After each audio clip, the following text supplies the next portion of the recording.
Listen to me. I don't care how talented you are. I don't care how smart you are. If you're not consistent, you will lose every single time. Consistency. It's the secret sauce. It's what separates the winners from the wannabes. Anybody can show up once. Anybody can be great for a day. But real greatness comes when you do it. Day after day after day. When you grind, even when you don't feel like it. You want success? You want change? You want to level up? Then you better understand consistency is louder than motivation. Motivation will get you started, but consistency will keep you going. You won't always see the results right away. Sometimes you're planting seeds and it looks like nothing's happening. But if you trust the process, if you keep showing up, keep giving your best, the harvest will come. It always comes. So don't you quit because it's hard. Don't you quit because it's slow. Champions are made when no one's watching. Champions are built in the dark. Consistency builds character. Consistency builds habits. Consistency builds empires. And remember, small, consistent actions over time create massive results. You don't have to be perfect. You just have to be consistent. You know what's crazy? Everybody wants to talk about talent. Everybody wants to brag about how gifted they are, how smart they are, how naturally good they are at something. And don't get me wrong, talent is great. Talent can get you noticed. Talent can give you a little head start. But listen to me real close. Consistency beats talent when talent isn't consistent every single time. You can have all the talent in the world, but if you don't show up day after day, if you don't put in the work when it's boring, when it's painful, when it's lonely, you will lose to the person who does. Because talent without discipline is just potential. It's a promise with no delivery. It's a Ferrari with no gas in it. It looks good, but it's not going anywhere. Some of you are sitting around waiting for your talent to carry you to the top. You're waiting for the world to discover how special you are. But the truth is, the world doesn't reward talent alone. It rewards perseverance. It rewards consistency. It rewards that person who gets up every morning and grinds, not just when it's fun, not just when it's easy, but when it hurts, when it's boring, when nobody's clapping for them, when it feels like it's not even working. Let me tell you something real. I've seen some of the most talented people on the planet lose. I've seen singers who had the voice of an angel, athletes who had crazy skills, entrepreneurs who had genius ideas. And you know why they didn't make it. They weren't consistent. They got distracted. They got lazy. They thought their gift was enough. Meanwhile, someone with half the talent, half the natural ability showed up every day, worked on their craft every day, got better every day. Hello, dear amazing people. This is Emmanuel Ahmadu here, and I'm super excited about tonight's session. If you can hear me and I am loud and clear enough, please go ahead and let me know in the comments. You're welcome to the Leverage 2026 online conference. This is our fourth, I believe, the fourth session. And I'm super excited about tonight. If you can hear me and I am loud and clear enough, please go ahead and let me know in the comments.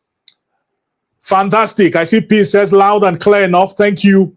I see Kende Falopez says loud and clear. Absalom, thank you so much. Says an honor to be here. Thank you. Lioness says thank you so much. You're welcome to another session of the Leverage Conference, and I'm excited about what I'm going to be teaching tonight. It's going to be a life transforming one. Let me encourage that you share this video with someone. Click on the share button and share it on your WhatsApp status. Share it in a community. Make sure you get somebody to participate in tonight's session.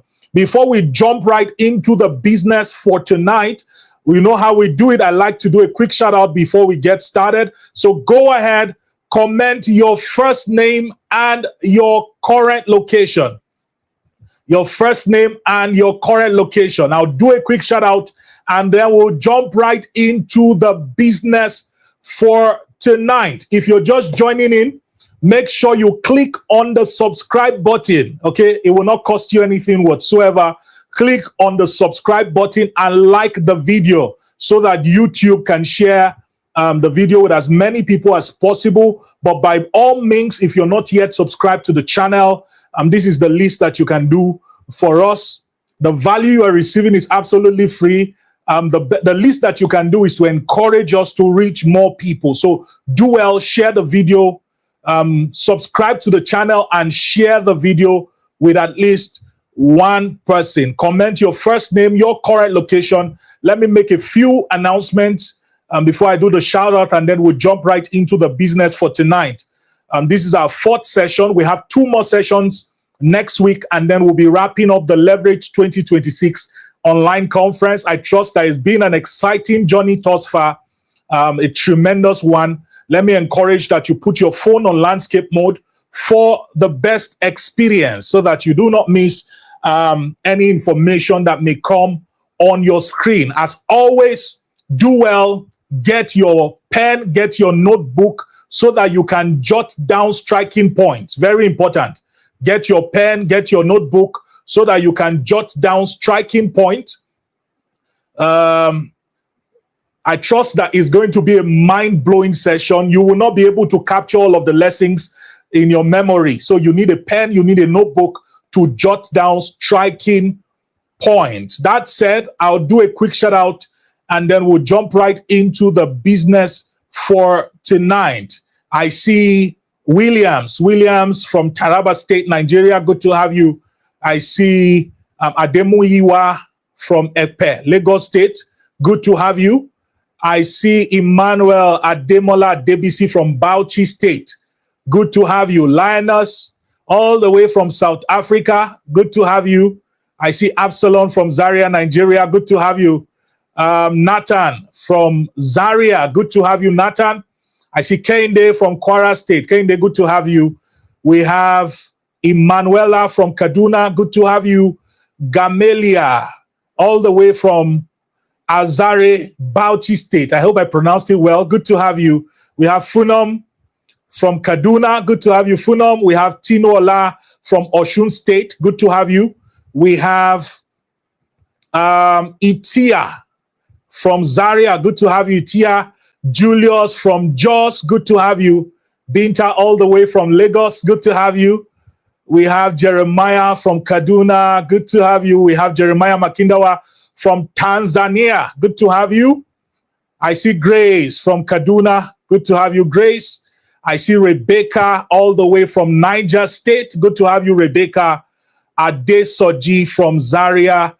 Good to have you. Without wasting any further time, we'll jump right into the business for tonight. Let me encourage once again, if you're not yet subscribed to the channel, click on the subscribe button, okay? So do well, click on the subscribe button. If you're not yet subscribed to the channel, click also on the like button so that YouTube can share this video with more people. The algorithm will favor us and share the video with more people. That said, I will jump right into the business for tonight.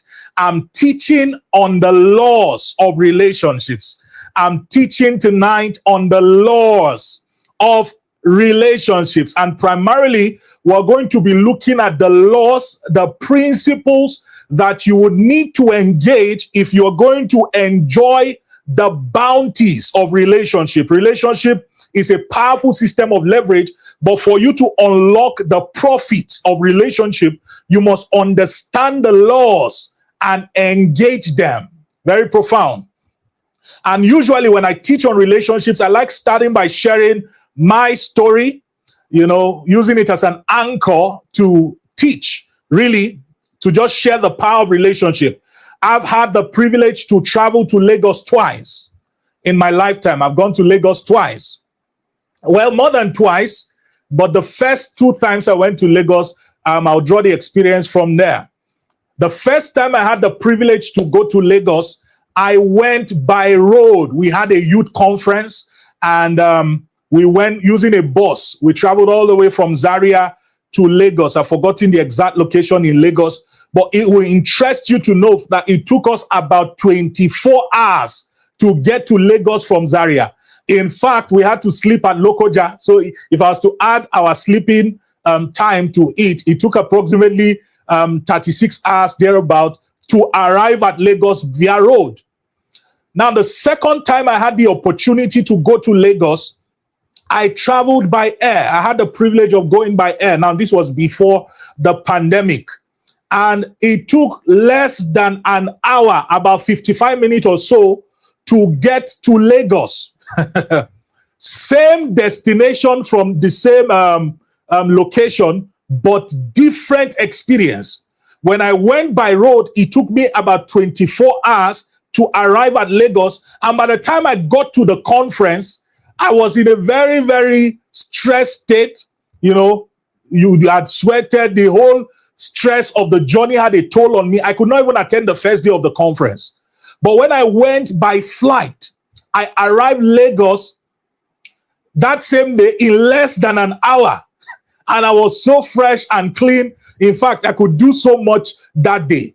Now imagine if it takes 24 hours to go to Lagos by road and somebody else is going by flight by 1 hour, it means that the person who is going by road, before he arrives at Lagos, the person going by flight would have gone to Lagos and come back to Kaduna 12 times. The power of leverage. Leverage is very powerful, and it is similar to life. You see, in life, you can decide to trek your way to success. You can decide to take buses to success, or you can decide to fly to success. Relationship is one of the most powerful systems of leverage for accelerated success. If you're writing, you may want to write that down. Let me repeat. That relationship is one of the most powerful systems of leverage for accelerated success and advancement in life and in destiny. That means if you want to achieve success early in life, if you want to live a life of ease, if you want to live a life of fulfillment early, you must take advantage of the system of leverage called relationships. Let me define what leverage is. I hope we're getting value. Let me define what leverage is. Write this down if you're writing. That leverage is anything that makes what would have been difficult easy. I repeat, leverage is anything that makes what would have been difficult easy, either by reducing effort, cost, or time required to make it happen. One more time. Leverage is anything that makes what would have been difficult easy, either by reducing effort, that means the energy that is required to achieve that result. Leverage reduces that effort, that energy. Reducing cost, that means if you were to spend more to achieve that result, leverage will reduce the cost or the time required to make that result happen. This is what leverage is. So when we say that relationship is a system of leverage, what we are saying is that relationship is a tool. Relationship is a platform that can make your life easy, that can make your life soft. Relationship is a platform that shortens the distance to success. That when you understand and engage the laws of relationships, the results that you are supposed to achieve when you are 50 or 60, you can achieve it when you are 25. Now, I want to illustrate the power of relationships by sharing two stories in the Bible, and it's about two people with the same condition. The impotent men, two of them, same conditions, but different experience, because one had access to the leverage of relationship and the other did not have relationship. And the first is the man, the impotent man that his friend helped to drop from the rooftop. How many of us know the story in the Bible? Mark chapter 2 from verse 1 to 4. Mark 2, I'll read from verse 1 to 4. I'm sharing with us the story of two men who were impotent, but they had two different experiences because one had access to the leverage of men, to have access to the leverage of relationships, and the other did not have access to the leverage called relationships. Are we there?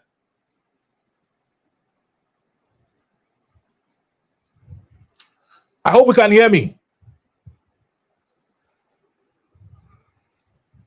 So Mark 2 verse 1, it says, and again, he entered into Capernaum after some days, and it was noised that he was in the house. Verse 2. Verse 2 says, and straightway,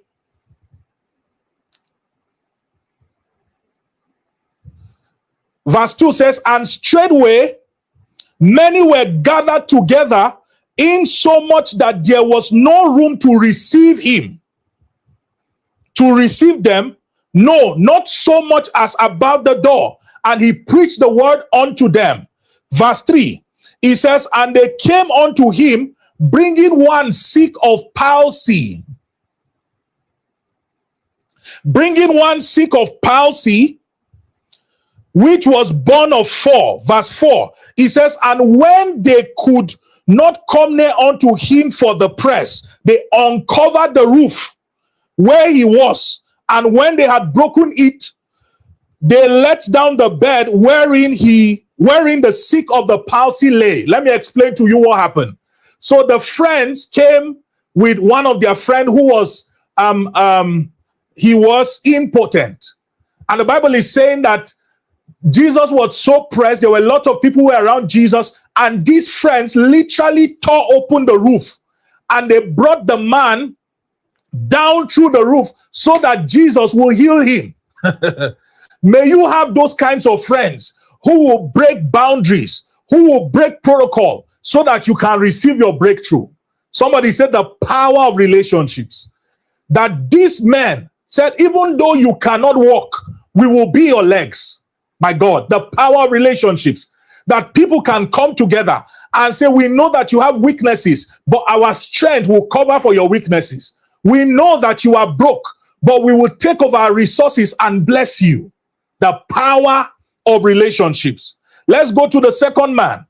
The second man is you can find his story in John chapter 5. John chapter 5 and verse 7. John 5 and verse 7. Now, this is the story of the man who was, for the sake of time, I may not go from the beginning, but it's the story of the man who was at the pool of Bethesda for 37 years, I believe. And he did not have any man that would help him to receive his healing. In the pool of Bethesda, once every year, I believe, an angel will come to stir up the waters. And the Bible says anybody who jumped into the pool first will receive their healing. And this man, for 37 years, he was there at the pool and did not receive his healing because there was no man to help him out. So let's read verse 7. Verse 7. If you read verse 7, this was when Jesus came to him.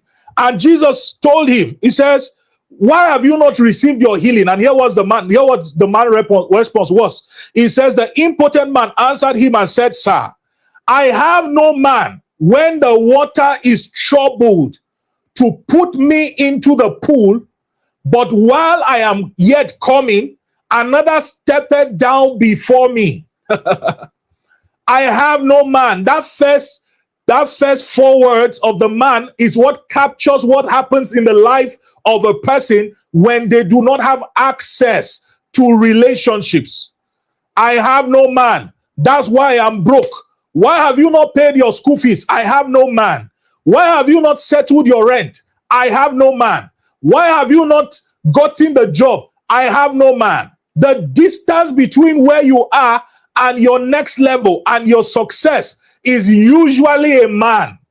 But because many people have not discerned the power of relationships and they do not know the laws that they need to engage to maximize relationships, they suffer unnecessary pain because of that. I have no man. I have no man. If you want to be successful, you must understand the power of relationships. I wrote down here, and you may want to write down, that most people suffer in life. Most people suffer in life because they have not discerned the power of relationships. You can put hyphen. Is it hyphen now or semicolon? Semicolon. And do not understand how to engage the laws, how to engage relationships to profit from it. I'll repeat that statement.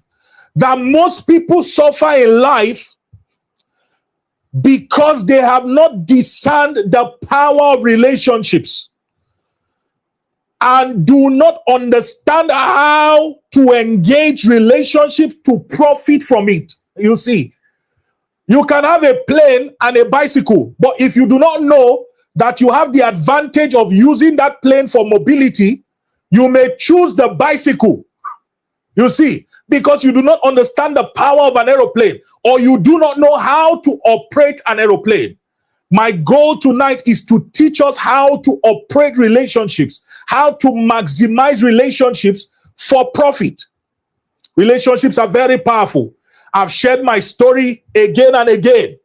How, when I wrote my book, just after I finished my service year, I wrote my first book, 25 Important Things I Wish I Knew Before I Turned 25. And less than 24 hours later, I got a call from my mentor, and he offered to pay for 1,000 copies of the book free of charge. By the grace of God, we'll be having him next Thursday for the Leverage Conference.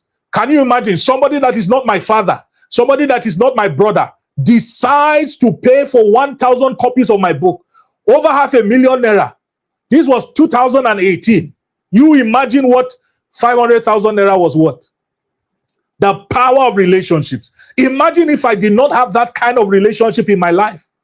Less than 2 weeks later, I shared the book with my spiritual father, and he said he was going to endorse it in front of a crowd of, as at that time, over 5,000 people listening live, and then over 40,000 listening on live radio.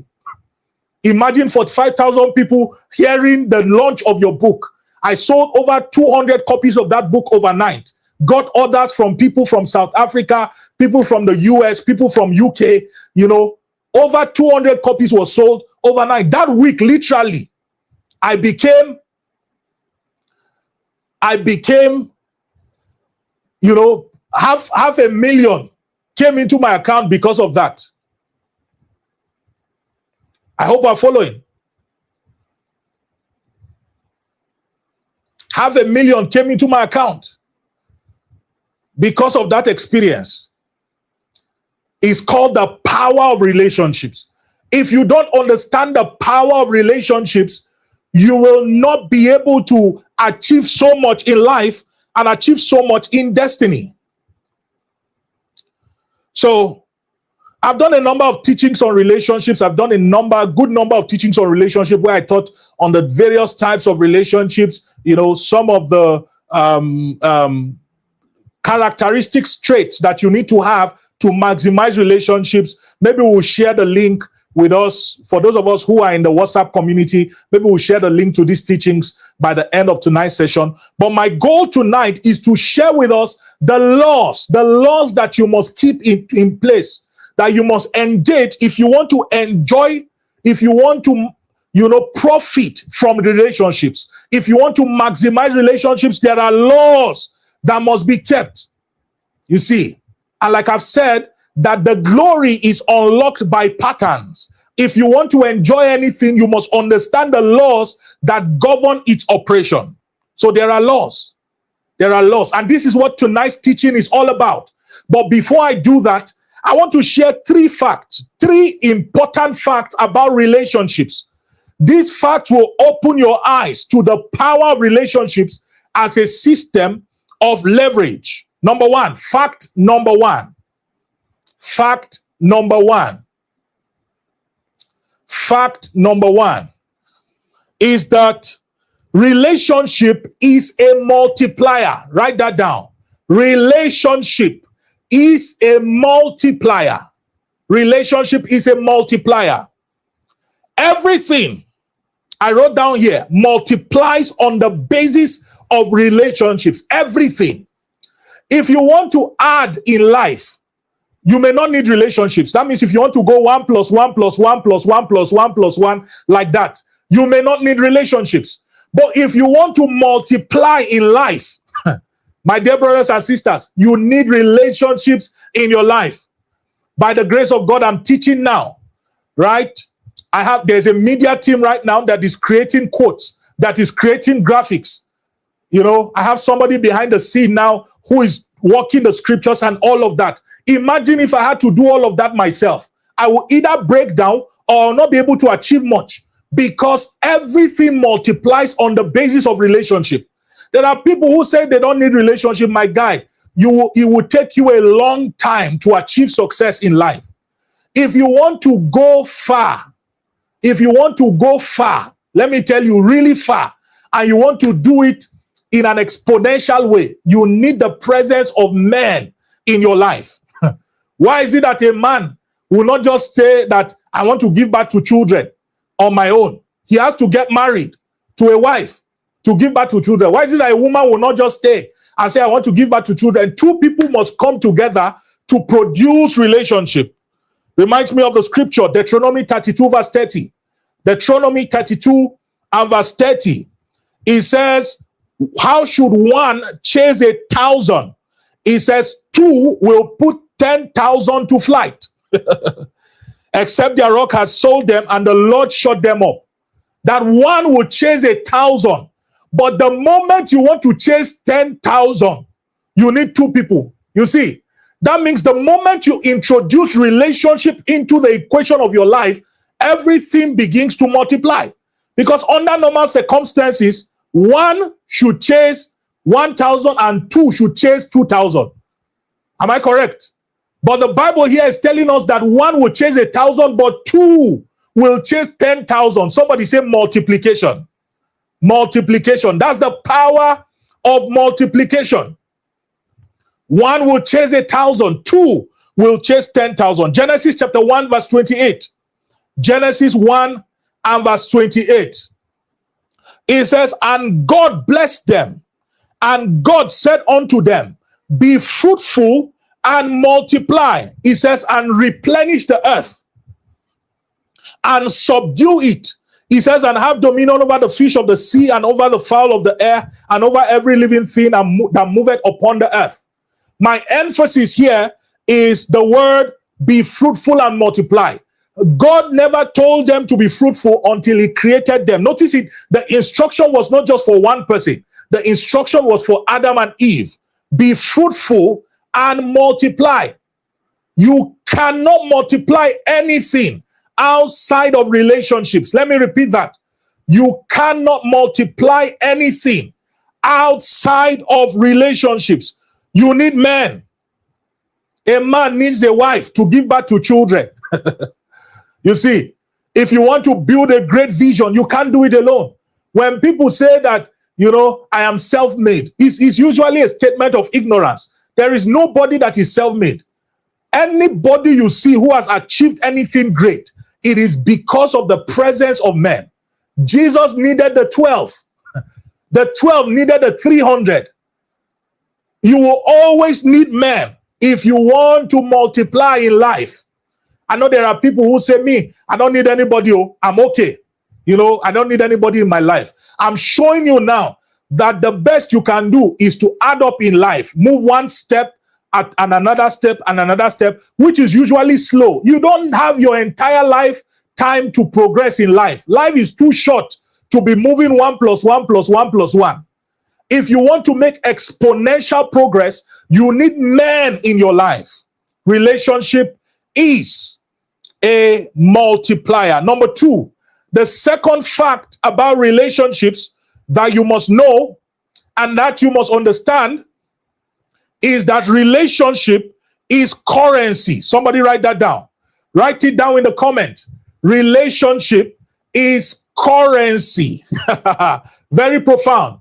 What this means is that everything money can buy, because the currency that most people know is money. The only currency that many people know is money. But what this statement means is that anything that money can buy, relationships can also buy it. I repeat, everything and anything that money can buy, relationship can also buy it. In fact, somebody once made a very profound statement. He said, do not be so broke that the only thing that you have is money. My God. Do not be so broke that the only thing that you have is money. Relationship is currency. In fact, relationship is more powerful than money, because relationship can buy money and buy what money cannot buy. There are certain things I want to get done, maybe today. You see, I don't need money to get it done. There are certain things, if I need, relationships can get it for me. You see, let's imagine that, in fact, let's take case study of David in the Bible. Remember David in the Bible? There was a time in his life where he had raised a weak man in the cave of Adullam. And when he came out and, he said he was thirsty, his men literally went to wipe out an entire village to get him water. And at the end of the day, he didn't drink the water because he said, blood, too much blood has been spilled because of this water. He didn't have to pay for the water. The man got the water for him, because relationship is also currency. Are you seeing it? Relationship is also currency. If I wanted to sell 200 copies of my book overnight, I will need to pay for marketing. I will need to pay for Facebook ads. Are we seeing? I will need to pay, for visibility and all of that. But because of the presence of relationship in my life, my God, just one announcement, and I sold over 200 copies of that book overnight. By the grace of God, today I've sold thousands of that book. 25 important things I wish I knew before I turned 25. Why was I able to achieve this? Because of relationship. Somebody say relationship is currency. If the only thing you have, there are many people of us who are saying, but I don't have money. I tell you, if you have quality relationships, then you have money. If you don't have money, have relationships. Both of them are the same thing. In fact, the order is better. Where money stops, relationships can continue for you. Very profound. The third fact about relationships that I want you to take note of is that relationship is an investment. Write that down.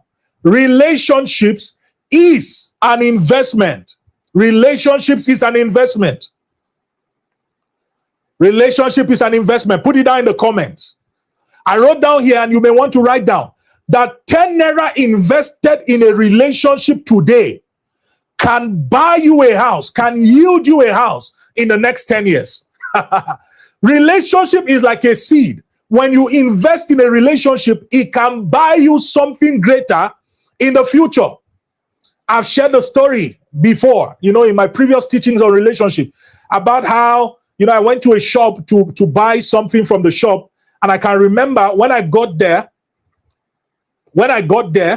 I noticed that, there was a young man who came down from a car, and then he just came towards the woman and handed her an envelope, told her his name and then handed her an envelope. The woman was so, she was so afraid to collect the envelope. But the guy now insisted and said, no, please take it, man. He said, you don't remember me? The woman said, I don't remember you. He said, I am that young man, because I stay in a student community, Zaria, close to the campus. And the young man said, I was that young man that was, studying pharmacy. And I remember those days when I didn't have anything to eat. You will cook and then you will give me. Most times when I come to your shop and I say I'm hungry, you will take Indomie and then you will give me with eggs and say I should go and cook. I should not worry about the money. Or when they send me money at the end of the month, I can come and pay. He said, I remember all those things that you did for me. And I came to the school to collect my transcript, and I remembered you. And I said I should come and honor you. And that envelope, my God, was fat. Somebody say relationship as an investment. When that woman was, investing in that relationships, acts of kindness, giving to the young man, sowing seeds of kindness, doing all of that, she did not know that it will yield that amount of money later in the future. But you see, relationship is like a seed. When it goes through time, it can become anything. So profound. So when people say their investment, they're investing in stocks, they're investing in real estate, they're investing in forex and all of these things, you can say that I am investing in relationships. You must see relationship as an investment. And let me say this very clearly. If you don't invest in relationships, do not be surprised when nothing comes out of it from you for you. There are many people who do not invest in relationships and they are looking to harvest from that relationships. The Bible says, do not be deceived. God cannot be mocked. A man reaps what he sows. You are asking God, cause people to favor me. Question, who have you favored? You must sow the seeds of favor to reap the harvest of favor. Relationship is an investment. Are we getting value? If you're getting value, go ahead and comment value. You're not yet subscribed to the channel, make sure you click on the subscribe button, like the video, and share this video on your WhatsApp status or with somebody so that they can be part of the session tonight. Relationship is an investment. So these are the three major facts about relationship. That number one, relationship is a multiplier. Number two, relationship is currency. Number three, that relationship is an investment. Now I want to share with us the laws of relationships. What are the laws you need to engage to enjoy the bounties of relationships? But before I do that, I want to share with us the foundational fact or the foundational principles about men that is the basis for the laws of relationships. All the laws I'm about to list for us is hinged on these foundational principles. There are basic understanding of men that you must have if you're going to engage the laws effectively and accurately to profit from relationships. Foundational fact about men.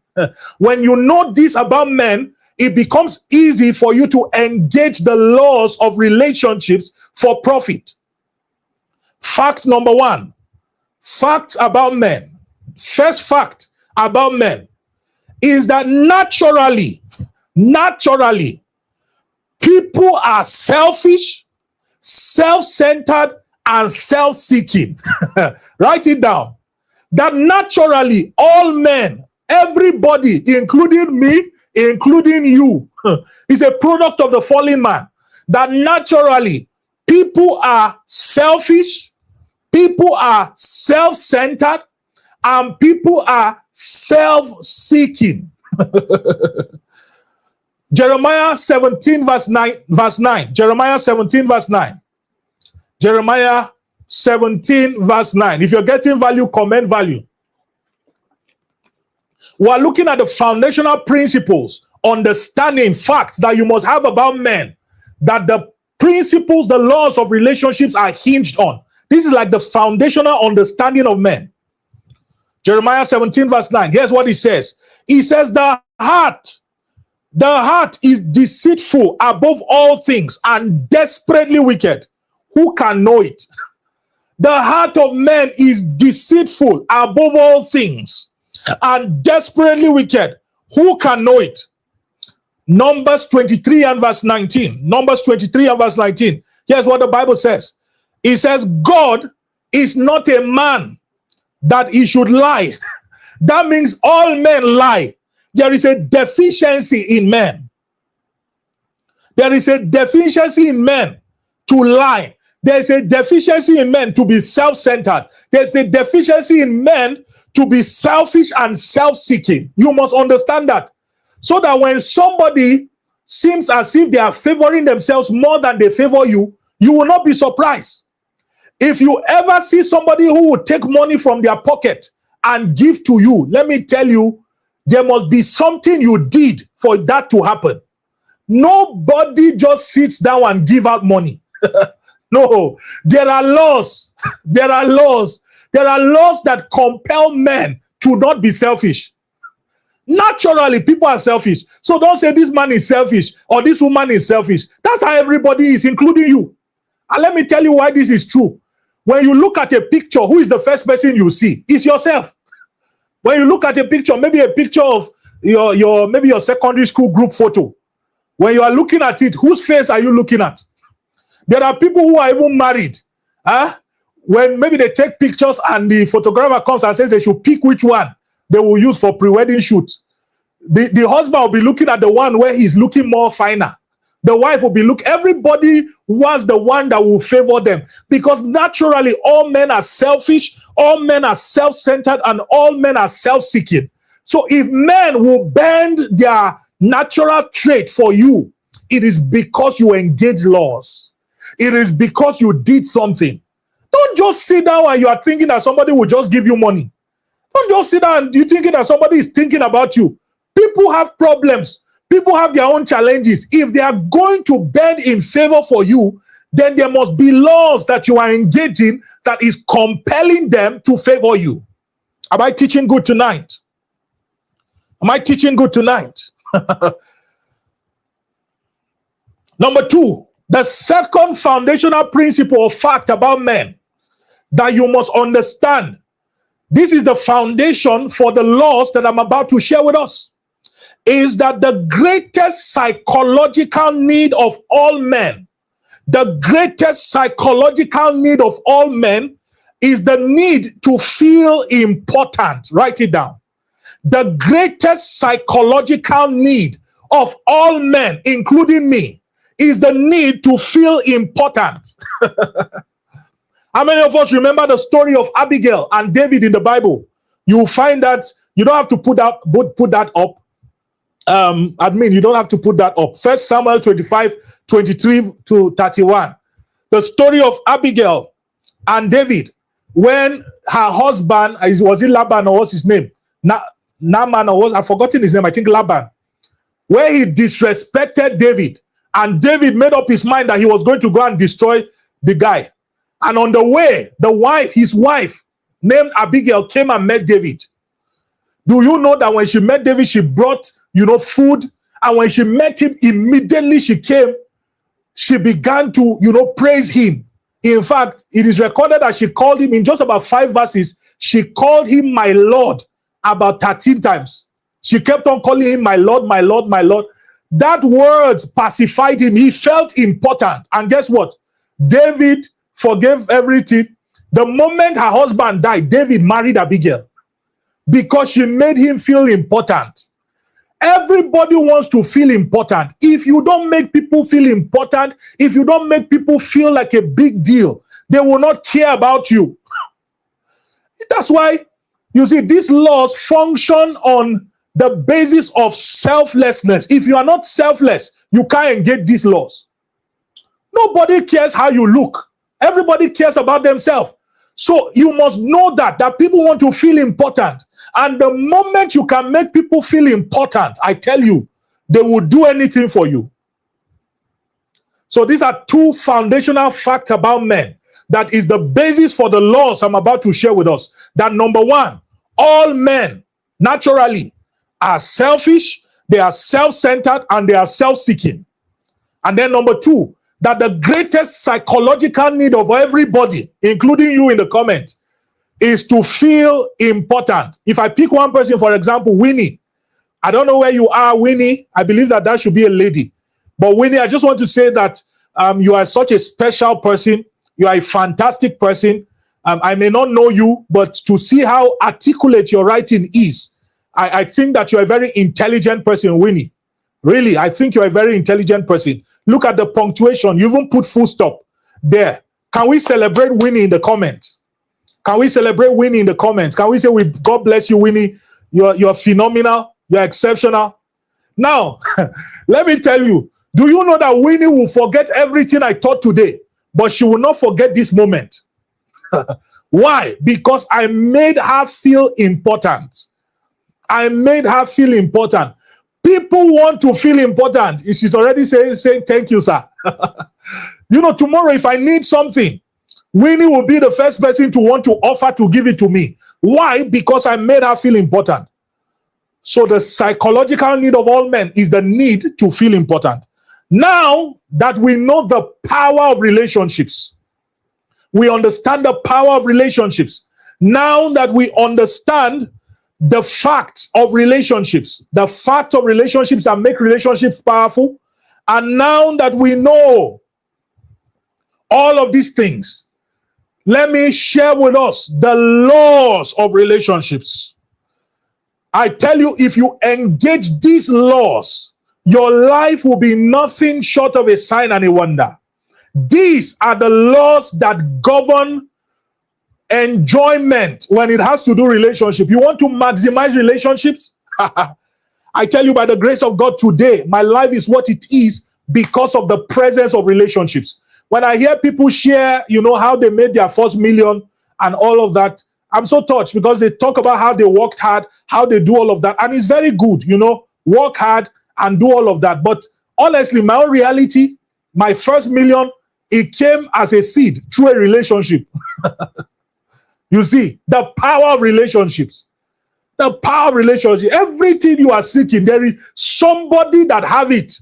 They are only looking for somebody that understands relationship that they can bless. And these keys is what will position you to become a favor magnet. Somebody ready? If you're ready, go ahead and comment, I'm ready in the comments. Let me see you comment, I am ready. In the comments. My God, super excited about what I'm sharing with us tonight. Somebody's life is changing for good. Somebody's life is shifting to a new dimension and a new horizon. Don't forget to subscribe. You're just joining the channel. Do not forget to subscribe. The laws of relationship. I'll share 8 of them with us and then we'll wrap up for tonight. Please pay attention. Your life is about to change. Law number 1. The first law of relationship is the law of friendliness. The law of friendliness. Friendliness. The law of friendliness. Proverbs chapter 18, verse 24. Proverbs 18, verse 24. It says, a man that had a friend, a man that desires to have a friend, must first show himself friendly. And there is a friend that sticketh closer than a brother. In other words, if you want a friend, you must be friendly. If you want to enjoy relationships, you must be a friendly person. There are many people who do not have quality relationships, and it is because they are not friendly. There are people who are depressed today. There are people who are sad today because they are expecting people to be the ones to initiate. I tell you, you will die of loneliness. There's a young man right now. There's a lady that you are attracted to and you want to marry. Take note, you must be in marriageable age. But then you are waiting for the lady to give you signs and to give you signal. If you don't talk to her, will you die? If you talk to her, will you die? I beg your pardon. If you talk to her, will you die? You see, many people have missed their spouse because they are not friendly. You have missed your destiny helper because you are not friendly. God will bring great people your way, but your understanding of this law of friendliness is what will connect you to them. Somebody say friendliness. And there are attitudes that show that somebody is friendly. What are some of the attitudes? Smiling. If you are somebody who is always frowning in your face, what you are showing is that you are not a friendly person. In fact, I don't want to be with friends with somebody who is always frowning. Did somebody die? Did you lose somebody? Friendliness. Generally, people who are always smiling attract more friends than people who do not smile. What does it mean to be friendly? It means to be able to remember people's names, to be interested in people to the extent that you remember their names. There are people who the only name you remember is your name. You see, remember what I said, that the psychological need of all men is the need to feel important. One of the ways you make people feel important is to remember their names. I remember one day I do it a lot when I go to Chicken Republic to buy food. Most of their staff, they used to carry name tag. They used to carry name tag on their clothes, right? When I go there, I notice everybody is just saying, give me food, give me food. But I usually address them by their first name. Esther, how are you doing? How is work today?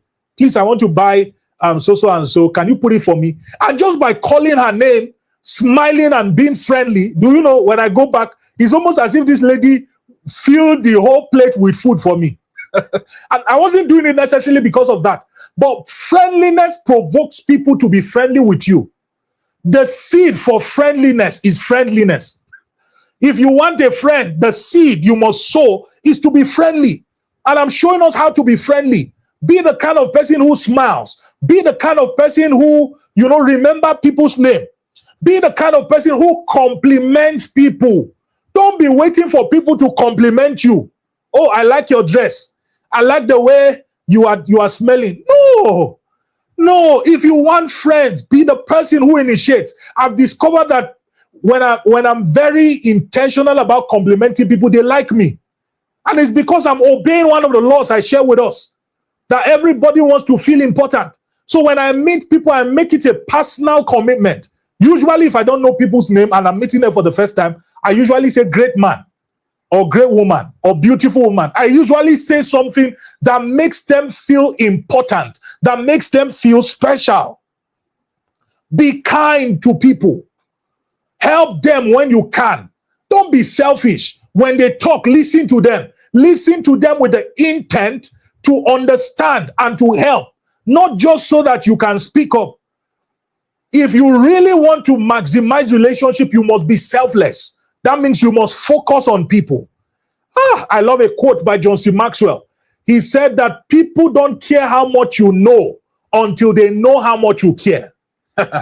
If you want to move the hands of people, you must first touch their hearts. Friendliness. Let me ask you a question. Are you a friendly person? Maybe you have missed your destiny helper because you were not friendly. You weren't smiling. God sends your destiny helper your way and you were frowning. If Abigail was rude to David, David would not have married her. David, that was a king, married a widow because she was friendly. My Lord, good day, sir. Can I offer you anything to take? You see, just being kind. How are you doing today? I hope you are doing great. I hope you're fine. How was your day? Have you eaten? Just being interested in people. You are being friendly with them. I tell you, you'll be surprised. The law of friendliness. Are we ready for number 2? The second law of relationships that you must engage to enjoy the bounties of relationship is the law of honor. The law of honor. Somebody write that down. Let me define what honor is. Honor is the discerning, the recognizing, the celebrating, and if need be, the rewarding of people for their unique contribution to your life. Let me repeat. There are 4 major words in that definition. That honor is the discerning, honor is the recognizing, honor is the celebrating, honor is the rewarding of people for their unique contribution to your life. Very important. So honor starts with discernment, discerning that this person is not ordinary. This person is not just a friend, he's a destiny helper. There are many people who did boyfriend and girlfriend with their destiny helper because they did not discern and they lost that relationship. There are many people who turned their destiny helper into that guy man. You are sending your destiny helper how far? How you doing now? You see, so honor starts with discernment. You cannot honor people effectively until you discern who they are, until you discern the capacity, the office that they possess with respect to your life. The Bible says if you honor a prophet in the name of a prophet, then you will receive a prophet's reward. That means if you honor a prophet as your husband, what will happen? All you will receive is the husband's reward.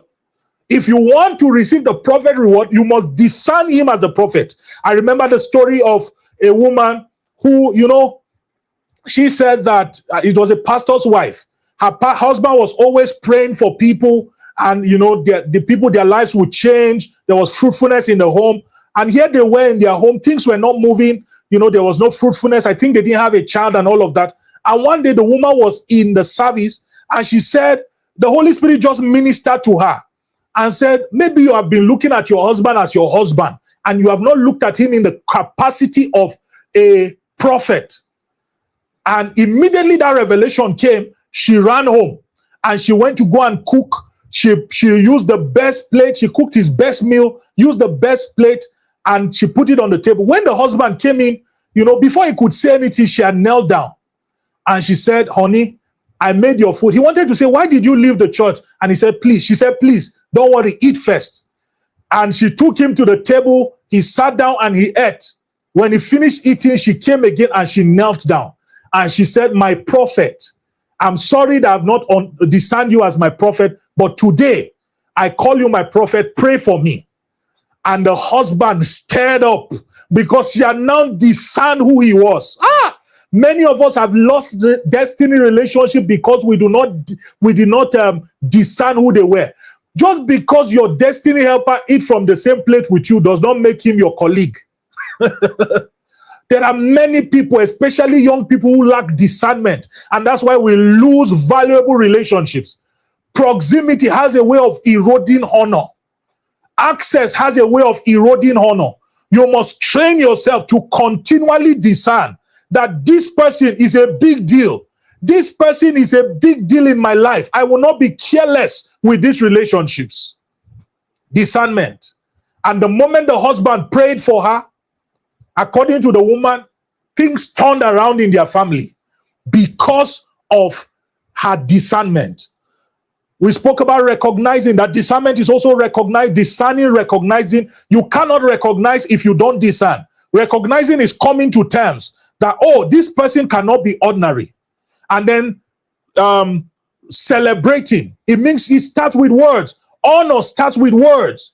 You begin to communicate with words how powerful this person is to your life, how great this person is to your life, before you can now gravitate towards rewarding them for their uniqueness.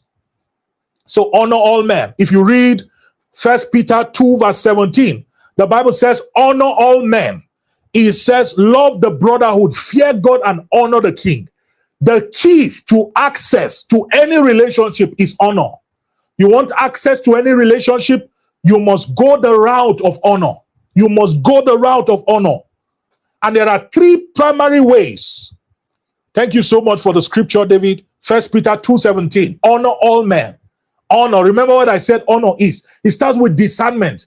If you don't see the difference that people are, you will not be able to honor them accordingly. The discerning, the recognizing, the celebrating, and then, if need be, the rewarding of people for their uniqueness. There are three primary ways to express honor. There are many people who say, but I don't know how to express honor. I know that honor is this and this, but how do I express honor? There are three ways. Three ways you can know you honor a person. Number one is through your words. Through your words. What do you say to them? Some of you may have viewed my status today, my WhatsApp status. You see, when I put up the face of my spiritual father, look at what I wrote down there. And I didn't do it out of eye service. I do it genuinely out of revelation of who he is in my life. Out of revelation. How many of us viewed my status? If you viewed my status, put it up in the comment. So honor starts with words. What are you saying about the people you honor? If you truly honor all men, you will speak good about them always. If you keep on speaking, ill about people, you don't honor them. When Abigail met David again, look at the words that she used. Communication of honor. The second way to express honor is through service. This is a cheat code. True service. True service. Very powerful. Many of you know that I'm the head of protocol Koinonia Zaria here. I've been serving for over a decade now. Literally over a decade. I joined the ministry in 2015. That should be around 11 years. And let me tell you, you have no idea what I have enjoyed because of service. You have no idea, my God. There are too much. The level of access, the learning, the information, just being around people who are great, the information that I have learned, the exposure, the quality relationships that have come into my life. The fastest way to rise in life is to serve. By the way, Leverage 2027 will be dealing with service as one of the teachings. You don't want to miss it. So service, serve. You see, serve great people. I was serving Even though Elisha Mama was in Kaduna, I still found a way. So how can I help? Many of you don't know. When Mr. Elisha Mama, and I'm so sorry that I'm saying this out here, when he was writing his book, The Business of Life, I had to go to his house. I slept in his house just to, proofread and to look out, to go through some of the things that were there. Service. No, wasn't asking for one kobo. There are many people today in my life. You see the people who are working with me, quite a number of them. Quite a number of them. I was just meditating today. There are some of them I will never in my lifetime, as God lifts me, they must rise. They've signed their ticket out of failure.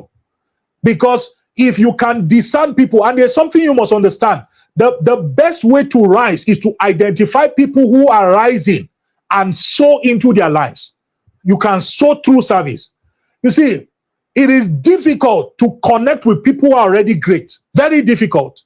Wisdom is finding people who are about to rise and connecting to their life. And the easiest way to connect to their life is through service. Today, we're able to do the things that we do, in the ministry where I serve, because we joined early. We joined early. When the vision wasn't so great and wasn't so global, we were there. So now as the ministry rises, by the mercies of God, we are now partakers of that grace and of that lifting. Service. Find people and serve. Find people and serve. If you want to be great, you must understand service. Elijah served Elijah. It's a powerful way of showing honor. Powerful way. My spiritual father would say how he wanted to, go to, Bahamas. He wanted to go and scrub the toilet of Dr. Miles Moru, I believe. Can you imagine? I have quite a number of people. It's just recently that I started opening up. Some of my people who come to my house and say they want to do this and all of that. It's a good thing, It's a good thing. Service is a good thing. As much as I say they should not do it, I see the way they press and they do all of that. Service is a powerful way to connect with greatness. Because most times you will not have so much to give. You may not have money to give. The last point I'll be sharing, but you can connect with your gift. You can connect with your potential. Let me make progress for the sake of time. The third way to express honor is through gift. Through gift. You can't say you want to use words alone or service alone. Honor must be communicated through gift. When the Queen of Sheba was going to go and meet with, Solomon, she didn't go empty-handed. There are times where I'm always thinking what I can do for people who are above me. There was a time where my mentor, Mr. Elashama, I just sat down and I remember his wife bakes cake. And I sent her a message and I said, please, I want you to bake a cake. It wasn't his birthday. Just bake a cake and write thank you, boss, on it. And I sent it. Do you know, 2 weeks later, I got a brand new shoe that I know can buy that cake 3 times. Remember when I said that the seed for favor is favor? That when you want favor, you must sow favor. Powerful. When you know loss, life becomes cheap. There are many people who are too stingy. You see, relationship is expensive. It will cost you. Somebody write that down. To access and to maintain relationships, it will cost you financially. Did you hear that? Relationship is expensive. It will cost you. It will cost you money. There are times where you will invest your resources. You see, you will do. There are people who are very stingy. Their hands are very close. It's the reason why you are not rising. You are not rising. Let me tell you one thing that great people cannot ignore. This includes God, because we all take from the nature of God. Great people cannot ignore sacrifice. Did you hear that? Great people cannot ignore sacrifice at all. I've seen people sometimes where people come to honor me, and I know that what this person is doing is beyond their capacity. Usually I will pray on it, add my own to it, and then I will give them. You see, because I can discern sacrifice, and there is an endearment. I'm being open with these things because I want us to learn. This is how people rise. This is how people rise. It has happened to me many times where I'll literally take everything I have, and I'm not saying that you should go and meet a great man and then make a sacrifice and you're expecting that the great man will just bless it as they take it back. Some of them will collect it too. So you better be doing it from your heart. I'm saying that most times sacrifice has a way of connecting to people beyond what service and what words can do. The Queen of Sheba knew that Solomon was already wealthy. And the thing about being wealthy is that many people who come around you, they are sycophants. They want to collect from you. So when somebody comes with that superior understanding, imagine giving to somebody who is blessed. The person will say, who is this person? I'm already blessed and you are inconveniencing yourself like this. Sacrifice through giving. Gifts. Make it a habit to give. Not just to people who are below you. Make it a habit to give to kings, people who are above you. The laws of success. Law number 3, is somebody getting value? We have looked at the law of friendliness. We have looked at the law of honor. Let's look at the third law. I'll move quickly now so that we can maximize time. The third law that makes for enjoying the fruitfulness or the bounties of relationship is the law of contribution. The law of contribution. This law simply states that you cannot withdraw more than you have deposited. You cannot withdraw more than you can deposit, more than you have deposited. I wrote this down and you may want to write it down. That it is fraud to want to withdraw from a relationship, or it is fraud to want to withdraw from an account more than you have deposited in it. How many of you, your bank balance is maybe 10K, and you go there and you say you want to withdraw 20K? The bank will come and arrest you because you can't withdraw more than you have deposited. That's how it is with relationship. Never enter a relationship with a parasitic mentality. Relationships that thrive are usually two ways. They have a two-way street. Both people are contributing to the relationship.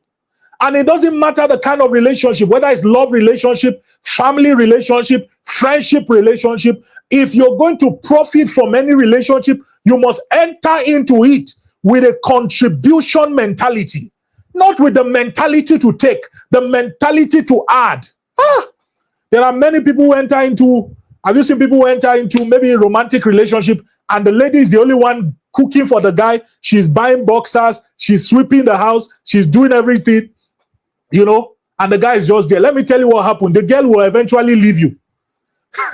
And then in the case of a guy, where the guy is the one always sending money, buying wig, and doing all of that, let me tell you, my dear sister, you are in a relationship with yourself. So there must always be a balance. Relationship is give and take. I know there are people who say, relationship should be unconditional. It's only a marriage. Marriage relationship is the only relationship that should be unconditional.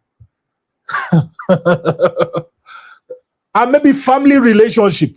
But even at that, if you really want the relationship to last and to be fruitful, it must be two ways. There's no side talk about it.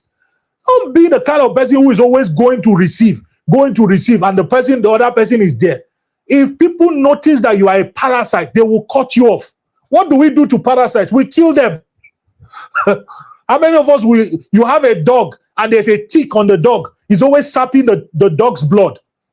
And then you leave it there and you say, wow, I like the relationship between the tick and the dog. No, you remove that tick from the dog, or you go and put chemicals, or you treat the dog because you don't want a parasite on your dog. Nobody wants a parasite. Have that mentality. Never look at a relationship as a place where you go and get. Always look at a relationship as a place where you go and give. And if you go with that mentality, you will always receive. Remember when I said relationship is an investment. Maybe both of you may not be investing equally, but I tell you, there must be corresponding investments. Both parties must be investing in each other. If one party stops investing for a long time, the relationship will end. If you read Proverbs 27 verse 17, I hope we're getting value. There's so much value tonight. Somebody's life is changing. Somebody is entering into a new level and a new season because of the light that they are receiving. Proverbs 27 verse 17. Here's what it says. Iron sharpeneth iron. So a man sharpeneth the countenance of his friend. That means if you want an iron friend, you must be an iron also. It didn't say iron sharpeneth wood. No, it didn't say iron sharpeneth clay. Iron sharpeneth iron. That's what the Bible says, do not be unequally yoked. If you are ever in a relationship, listen to me. And for some of us, this is a word of counsel. You are in a relationship right now, whether it's a mentorship relationship, a love relationship with a family member, maybe an uncle who is sending you money every month and you are not contributing. You've never washed his car.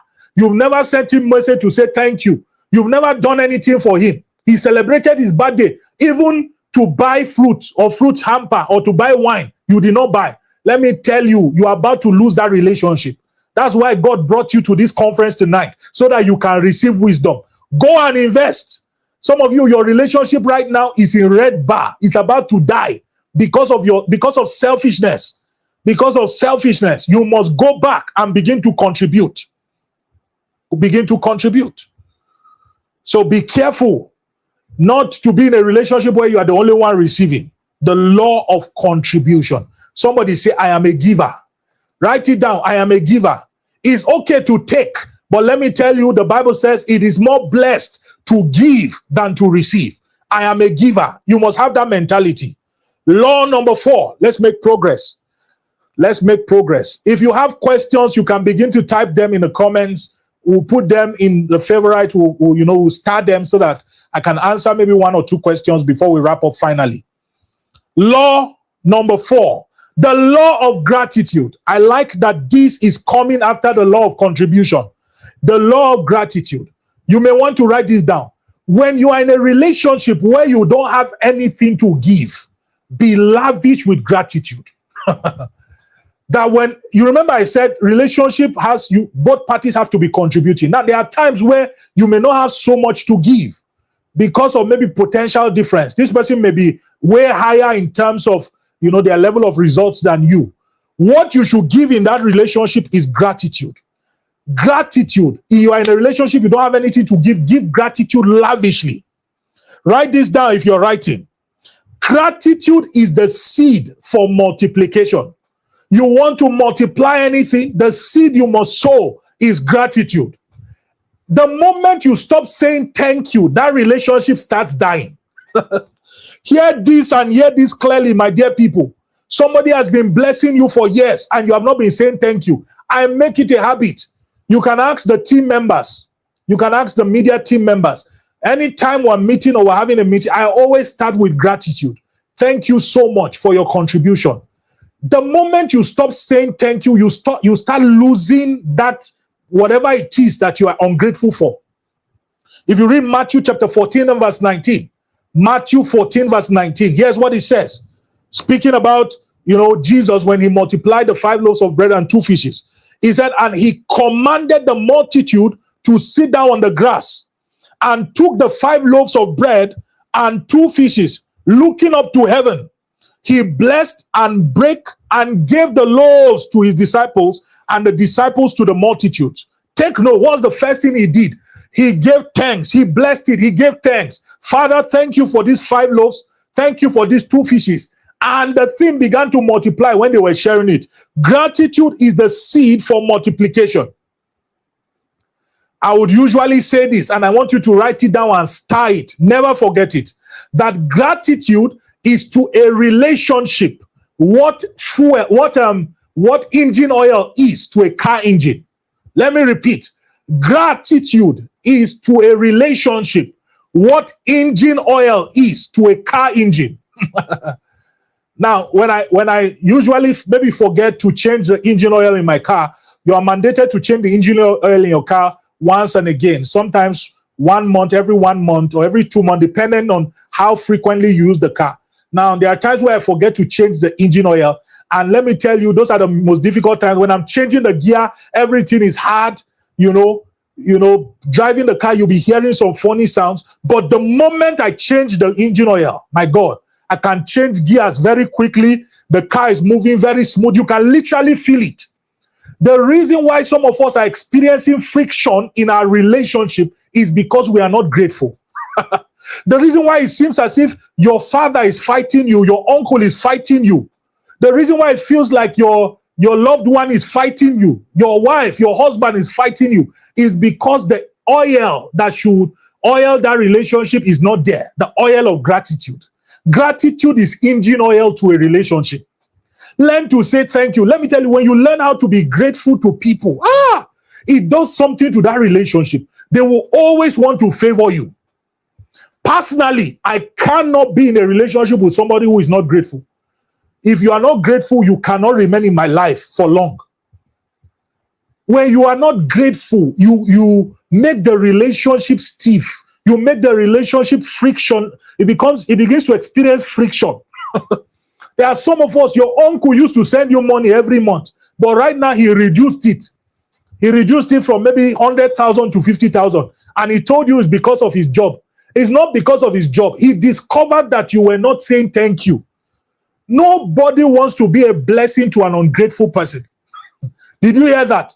Nobody wants to be a blessing to an ungrateful person. Go ahead and type thank you in the comments. Say thank you to somebody in the comments. Thank you to my father for being good to me. You know, my own thank you. Thank you to the media team. Thank you so much for the fantastic work you are doing. Thank you to God for the Leverage Conference. Thank you for the wisdom to put the conference together. Thank you, God, for the resources to put everything together. Thank you for, life, being able to be alive. Thank you to my parents. Thank you to my loved ones. Thank you to, all the people in my life who have been there for me. You must learn to say thank you. A person who is grateful will never lack. A grateful person does not struggle. They don't know lack, because gratitude is the engine oil for relationships. And let me say this. It's not just enough to be grateful. You must be grateful commensurate to what has been done for you. Let me repeat. It is not enough to be grateful. You must be grateful commensurate to what has been done for you. That means if somebody gives you 10,000 naira and you say thank you, if they give you 100,000 naira, don't say thank you. Your thank you must change. It must evolve.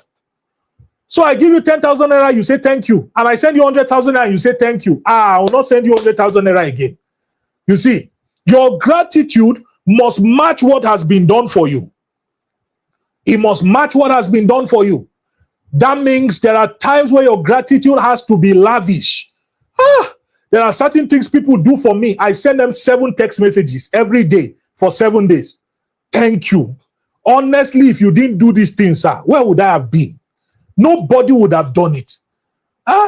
So don't just say I said thank you. How did you say the thank you? I'm diagnosing why some of us do not experience favor, because we don't understand how these laws operate.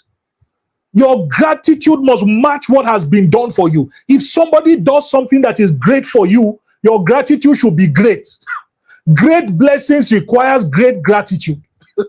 There are certain kinds of blessings that when God does in your life, you don't kneel down to say thank you. You roll on the floor. You roll on the floor. I just feel led to sing this song. You are eminently glorious, immaculately beautiful. He says, I can go on and on and on, Iba. He says, but my words are not enough. My vocabularies will fail me. Permit me to cry out, that this thing you have done for me, words cannot express it. The only thing that can express it is a cry. Permit me to cry out. He said, Ibao, Ibao. That you roll before God. I cast my crowns before you. I cast my royalty. I don't care whether my clothes will be stained. I will roll before you. When you are that grateful, let me tell you, you have gotten the cheat code to life and to destiny. I look at a lot of young people, you bless them, and it's so amazing how quick they forget. But when you are in need, you knew how you were begging and you were doing all of those things. Now that the breakthrough has come, you've forgotten. Somebody say, I'll be a grateful person. You don't lose when you are a grateful person. Learn to be lavish with gratitude. This is a cheat code I'm giving us. There are days where I just sit down, nothing. I'll just reach out to people at random, people who have been a blessing to my life, and I'll just send a message. I just thought about you, and oh God, I just feel goosebumps. The things that you have done in my life, only God can do it through a man. I recognize what you have done, and may God bless you. May God honor you. God will continue to lift you. You try to your uncle. Let me give us an assignment. After tonight's training, think of at least 5 people. And some of us will not do it. The profit, remember what Pastor Isaac taught us on Thursday. You only profit from knowledge when you act on it. So I'm giving us an assignment. After tonight's training, settle down and send a text message to 5 people who have made a significant contribution to your life.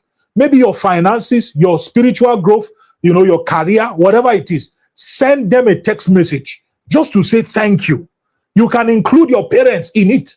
There are some of us, you've never told your parents thank you. It's been a long time. You've not told your parents thank you. Huh? How do you expect them to continue to do the things that they do effortlessly? Gratitude.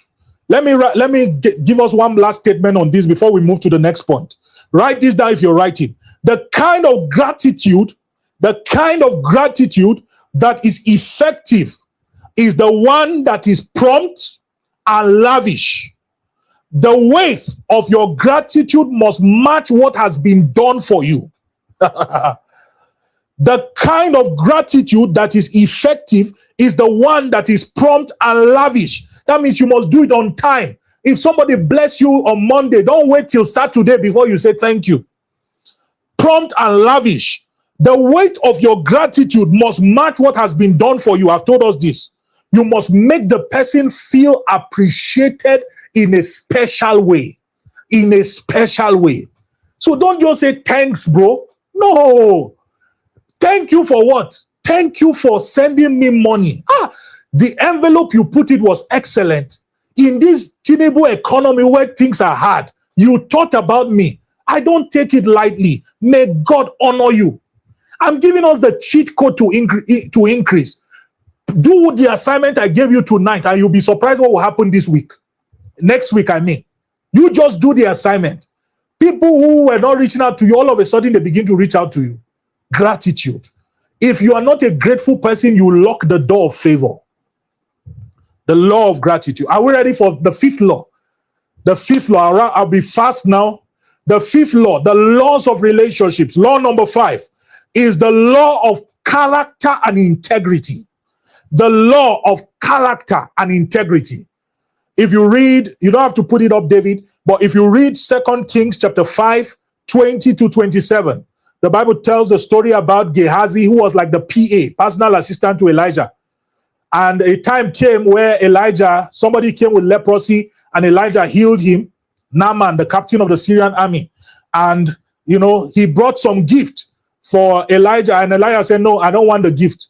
And when he was going, Gehazi, who was the PA, he cut corners and went to go and meet him and said, no, my master may not want the gift, but I want it.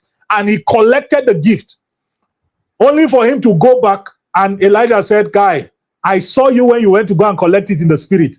He said, what will happen is that the leprosy that was upon him will come upon you. And that was how he became leprous. That was because of character defect. Let me tell you, if you don't have character, you will lose relationships.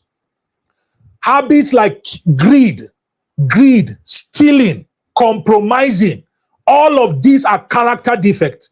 You are working in an organization and they give you money to keep, but you end up spending it on yourself. That's a character defect. That's a character defect. So if you want to profit from relationships, you must obey this law of character. You must obey this law of character. You must have character. How many of us have heard the story of the Great Wall of China? The Great Wall of China. It took them about 25 years to build the wall. Just a moment. It took years.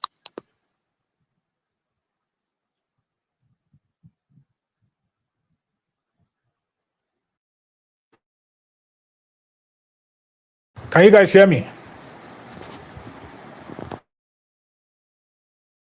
Please.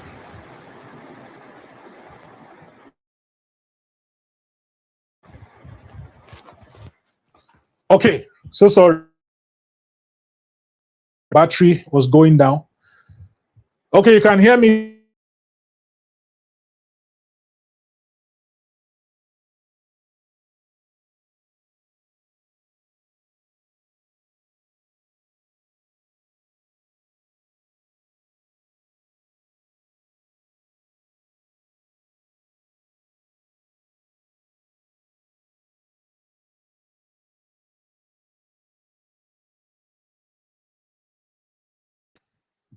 Can you guys hear me? Can you hear me? So sorry. I hope you can hear me now. If you can hear me, please let me know in the comments. Can you guys hear me? Okay, fantastic. David says you can hear me now. So we're looking at the Great Wall of China.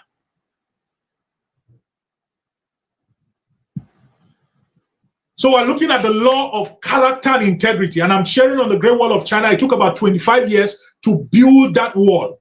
And within these 25 years, he said that almost 1 million people died during the construction of the wall. Now the wall is so large that they said if you're flying, you know, the height of a jet plane, you'll be able to see the wall. That's over 10,000 feet. You'll be able to see the Great Wall of China. That's how large it is. Now they built the wall because of security challenge. They built the wall because they didn't want to be attacked by the nomads. They didn't want to be attacked by the nomads. But let me shock you. Within the space of 100 years after they have built the wall, China was invaded 3 times. 3 times. And not once did their enemies have to fly over the gate, break through the walls, or dig under the walls. Who can guess how they got access to the city? Who can guess how they got access? They simply bribed the gate man. They bribed the gate man and they got access into the city. And a woman in China said, we're too busy building stone walls when we should be building the character of our people. When we should be building the character, the integrity of our people. Let me tell you, there are people who have lost relationships because of one character fault. You see, what took you, imagine Gehazi and Elisha, they would have built a very good, relationship. Gehazi would have been the second in line, to get a double portion of the anointing. But because of that character flaw, he lost that relationship. If you really want to preserve relationship, you must not compromise on your character. You must not compromise on integrity at all. No, you must guard your character. Character is like a perfume. Are you seeing it? It will either keep people around you or it will drive them far away from you. If you want to keep relationships, you must have character. Personally, I cannot be in a relationship with somebody. I'm not talking about love relationship now. I'm not talking about general relationship, friendship relationship. I cannot be in a friendship relationship with somebody who talks too much, somebody who lies, somebody who, compromises and all of that. There are certain character defects that if people have, they cannot be around me. So you see, if you don't want to lose relationships, you must work on your character, especially when you want to be around great people. You want relationship with great people, you must be somebody with character. Did you hear that? If you want a solid relationship with great people, you must work on your character. Work seriously on your character, integrity, humility, trustworthiness. You must work on all of these things. You must work on all of those things. The law of character and integrity. Let's look at law number 6. Is somebody getting value? The sixth law that you must engage to enjoy the bounties of relationships is the law of forgiveness and forbearance. The law of forgiveness and forbearance. Let's look at Ephesians chapter 4, verse 32. We'll be wrapping up shortly. If you have questions, you can put it up in the comments. Maybe I'll take 2 questions before we wrap up. The fifth law, the sixth law, the law of forgiveness and forbearance. You want to profit from relationships, you must learn to forgive and to forbear. It says, and be ye kind to one another, tender-hearted, forgiving one another, even as God, for Christ's sake, had forgiven you. Profound. Profound. That you should forgive one another. Colossians chapter 3, verse 13. Colossians 3:13. It says, forbearing one another and forgiving one another, if any man have a quarrel against any, he says, even as Christ forgave you, so also do ye. Listen to me and listen to me clearly. There is no relationship that is perfect. There is nobody today who is 100% an asset. Every human being is a combination of both assets and liabilities. And if you're going to build profitable relationships, you must learn to forgive people. People will always make mistakes. You can't say because somebody made a mistake, you are no longer my friend. If Elisha had judged Elijah because of his being, temperous, I hope you know that Elijah was a temperous man. The Bible tells us he was an angry man. He was the one that caught fire from heaven to destroy all of those soldier people. So Elijah was a temperous man, yet Elisha, because of what he wanted, he had to forgive all of those offenses. He easily could have said, I'm offended. There are many people who, are easily offended. That's why we lose valuable relationships. I've seen people who are offended at their destiny helper, who lose. You are the one that need help, and you are the one who is offended. Elijah was a temperous man, yet Elisha had that humility and posture of heart to still look beyond those weaknesses and chase after him, because there is always treasure in earthen vessels. Somebody getting value tonight. You must learn to forgive. Your husband will wrong you. Your wife will wrong you. Your father will wrong you. There are people who are not talking to their parents today, maybe because their mother shouted at them and they say, I'll never talk to my mother for 2 weeks. That's just being childish.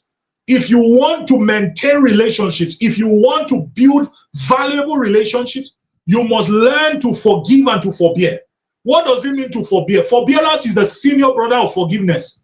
Forbearance is the fortitude to know that somebody will offend you, but you have forgive them in advance. Forgiveness is if somebody wronged you, then you forgive them. Forbearance is bigger than that. Forbearance is when you know that somebody will repeat their mistake. Are you seeing it? Somebody will repeat their mistake, yet you forgive them in advance. This explains what Jesus did for us. So I know that you are going to be foolish again, but I have forgiven you in advance. There are times where you need forbearance in a relationship, especially in valuable relationships. There are valuable relationships you have been in. Maybe that person, can talk too much, you see, or that person does not know how to say thank you. Me, I can't be in that relationship, but there are times where you need those relationships, and you must have to forbear if you will enjoy the bounties before that relationship. The key word here is that if you are somebody who is easily offended, you will not be able to enjoy relationships. Forbearance. Law number 7, 2 more laws, and then we're done. I hope we're getting value. If you're not yet subscribed to the channel, make sure you click on the subscribe button. It won't cost you anything. Like the video so that YouTube can share, can boost the algorithm, can, be on our side and get to share the video with as many people as possible. Share the video on your WhatsApp status or with somebody, right? Law number 7, 2 more laws and then we're done. The law of loyalty and faithfulness. The law of loyalty and faithfulness. Proverbs 20 verse 6. This is very profound. There are many people who are not loyal. Proverbs 20 verse 6. It says, most men will proclaim everyone his own goodness. It says, but a faithful man who can find?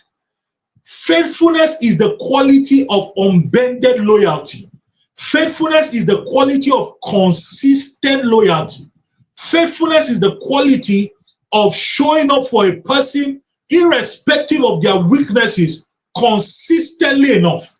My God, so profound. Many people are not loyal. The moment you do not have anything to benefit, you cut off that relationship. No, loyalty means you are sticking there. There are many people who will always only be your friend if things are working out in your life. Those are not loyal friends. Those are not faithful friends. A true faithful friend will stand by your side when things are going down. Let me give us a word of wisdom. If you really want to know your genuine friends, wait until you go through adversity.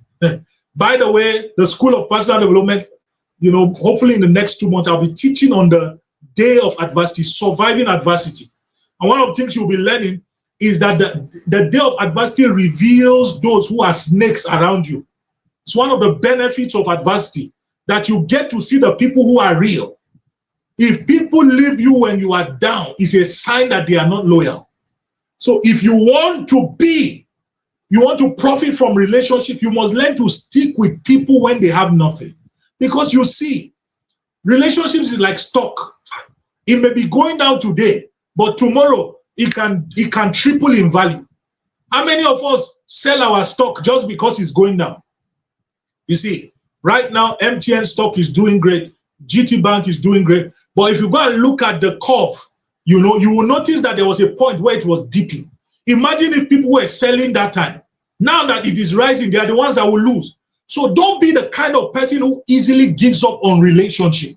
If you want to enjoy the benefits, the fruits of relationship, you must be faithful. Faithful.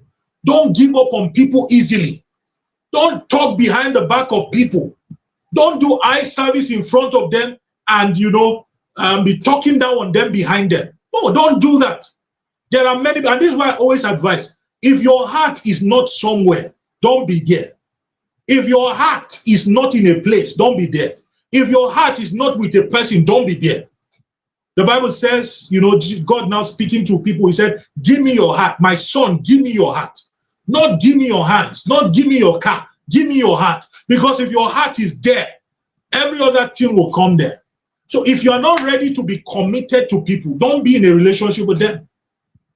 It's better to have 2 friends that you are faithful with and they are faithful with you than to have 100 friends and there's only one person that you are loyal to and you are faithful to. The law of loyalty and faithfulness. Let me tell you why loyalty and faithfulness is very important. When you are loyal and faithful to people, especially when things are not working for them, when things begin to work for them, they will not forget you. The easiest way, this is sound wisdom I'm giving to somebody, the easiest way to write your name in the hearts of people for eternity is to show up for them when everybody is running away from them. This is sound wisdom. Remember that I told you that the men of David, when David was thirsty, these guys literally wiped up an entire village just to get water for David to drink. Do you know why they did that? Because when they met weak and battered men, but David was patient with them, he was investing with them. Now that they are great, they will not want to leave him. Don't expect people to show up for you when you are weak, when you didn't show up for them when they were weak. Master the art of showing up for people in their low moments. Don't be the kind of people who you are dragging down people who are wounded. Oh, this person did this. You are dragging them down. There's an adage that says, if your neighbor's bed is on fire, begin to wet your own. Begin to pour water on your own beds. Don't celebrate at people's downfall because you can be next. So if success is in your neighbor's house, it will soon enter your house. If there is failure or something wrong happening, you have to be careful. Learn from that neighbor. Loyalty and faithfulness. Be a loyal person. There are many people, I tell you, who are not loyal. There are many people who are just looking for people that they can get things from. You see, they're just looking for people who they are. Remember what I told us, that most people are selfish, they are self-centered, and they are self-seeking. So when most people come to your life, they are looking for what they can gain. How can I ride on this person like a donkey and get my result? Those kinds of people will never achieve anything. God will usually test friendship through the seasons of adversity. Be there for people. Somebody say, I'll be there for people. I will be there for people. When people are crying, I'll be there for them. If you are not there for me when I'm crying, when you are crying, I'll not be there for you. The easiest way to enshrine yourself in the lives of people is to show up for them in their darkest seasons. I'll be there for people. I'll be a loyal friend. Don't be the kind of friend where something happens to your friend and you are the one spreading rumor, gossiping around them. I will be a loyal person. I will be there for people in their tough times, in their tough seasons. I'll be there for them. There are people who were there for me when things were very funny. Let me tell you, I will never forget them. You know why we love our mothers so much? You know why we love our mothers so much? We love them because they were there for us when everybody else was running away. When you were still pooing on your body, you were still peeing on the bed. It was your mother that was cleaning it up, hiding all of those things so that you will not be embarrassed. Your mother will cook for you when you are sick. You see, so now that you are older, you are so connected to her because they were loyal and faithful when, things were not so good. So learn to show up for people. And the key is not to find people who are loyal. The key is to be loyal. Remember, I told us that if you want any harvest, you must sow the corresponding seed. I repeat, if you want to harvest maize, you don't sow apple, you sow maize. So if you want a harvest, you must sow the corresponding seed. If you want loyal and faithful friends, you must be loyal and faithful to the friends that you have. And if your friends are not loyal and faithful to you, cut them off. If people don't show up for me, I tell you, they cannot be in my life. I saw a very dangerous quote, put up a dangerous quote on my status today by Pastor Jerry Eze. He says that do not draw people who, do not be close to people who love you. Be close to people who take actions for you. Did you hear that? Don't make people your friends who say they love you. Make people your friends who take actions for you. Don't look at what they say, look at what they do. If you tell me you love me and you are not showing workings, you don't love me. For God so loved the world that he gave. Show me what you are giving as a proof of love. Don't say you are loyal and then you are backbiting me and doing all of those things behind my back. You are not loyal. There must be always workings that follow words. If the workings are not there, it's a lie. When it has to do with men, listen, this is profound wisdom I'm giving us. When it has to do with men, listen more to what they do. Pay attention more to what they do than what they say. If you want to really win with men, pay attention more to what they do than what they say. Don't be deceived by what people will say.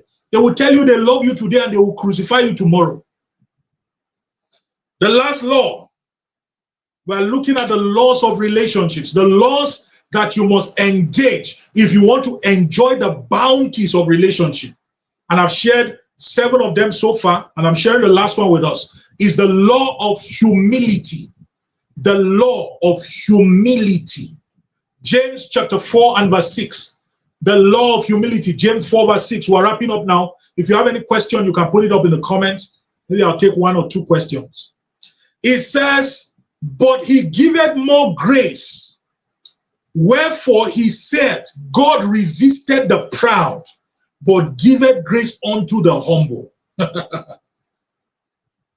He giveth more grace to the humble. God, if God resists the proud, who am I? I was created in the image and likeness of God. So if God is resisting the proud, me too, I will resist the proud. I tell you why you may have many enemies. Pride has many enemies. If many people are fighting you, it's because you are proud. The moment you make yourself, of not so much significance. And you see, humility is not lack of self-esteem. No, humility is not blowing up your success in the face of people. The moment you want to show people that it's only me, I'm better than everybody, they will fight you. You see, you cannot say you want to be a friend with somebody and you are always rubbing your success in their face. They will fight you. That was the mistake that Joseph made. You will bow to me, you will bow to... Why not just keep quiet for the prophecy to come? That's why his brothers connived and they killed him, and they sold him rather. They wanted to kill him, but they sold him. Humility. You know you are great, you don't have to make it loud. Matthew 5:5, it says, blessed are the meek, for they shall inherit the earth. You know why? Because when you are meek, people like you. Meek people don't show up in the, they are not, trying to put themselves in the faces of people. Never forget this. People who are below you will be loyal to you. People on the same level with you will fight you. People who are above you, you will be loyal to them. You see, the wisdom is to sell the perception that people are better than you, even though you are better than them. It doesn't take anything from you. That's what humility is all about. Humility is all about not being loud with your success. It's all about, being temperate. Do you know who I am? Do you know who I am? And all of those things. Nobody likes proud people. That's why if you are in a relationship and you are always talking about yourself, you will lose the relationship. Because nobody wants to hear you talking about yourself and your achievement. People only care about themselves. Remember what I said, the greatest psychological need of people is the need to feel important. So don't make yourself being over important and make people feel down there. You will not build any successful relationship that way. Be the first person to say hi. It will not take anything from you. I know you are older than somebody. You see, don't be always saying that, this person, I'm not his mate and all of that. That's why you don't have friends. Be humble. Somebody say, I'll be humble. The Bible says when you enter into a house, it says, go to the back and go and sit down. So that when they recognize you, they are the ones that will bring you forward. Say humility. That's what humility is. Even though I deserve to be forward, I choose to stay behind. Let my work speak for me, not my mouth. Ooh, this is profound. This is profound wisdom. Somebody say, clock it. I think this is clock it. That humility is all about making your work speak for you, not your mouth. If your mouth speaks louder than your works, you are a proud person. If your mouth speaks louder, my media people, this is a worthy quote to put down. If your mouth speaks louder than your works, you are a proud person. Humility is when your works speaks louder than your words. That means you don't have to say anything to prove any point. People can already see it by your works. Don't be under any pressure to prove any point. Don't be under any pressure whatsoever. The law of humility. If you are a humble person, I tell you, people will like you.